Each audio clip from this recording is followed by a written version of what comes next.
Bismillahirrahmanirrahim. I am homeopathic Dr. Zafar Hameed Malik. Today I will tell you 6 warning signs of toxic kidneys and their homeopathic treatment. 1.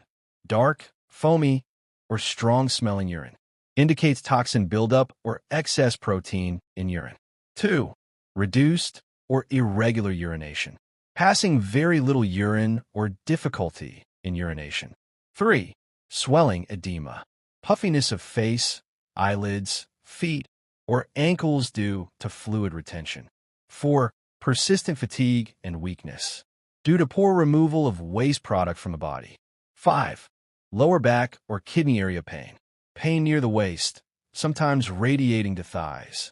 6. Bad breath and metallic taste in mouth, due to toxin accumulation in the blood. Homeopathic treatment. Use these medicines as per symptoms or consult me on WhatsApp. 1. Berberis vulgaris Q mother tincture.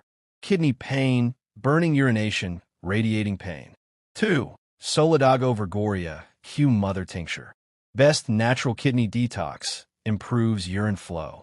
3. Apis mellifica 30. Swelling of face, eyelids, feet with scanny urine.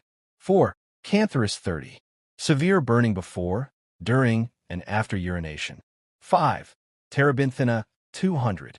Dark, smoky, strong-smelling urine with weakness. 6. Serum inguili 30. Advanced kidney weakness, rising creatinine. Additional kidney care tips. Drink adequate clean water. Salt and junk food. Unnecessary painkillers. Control blood pressure and blood sugar. If this information helped you, like this video, share with others, and subscribe to my YouTube channel.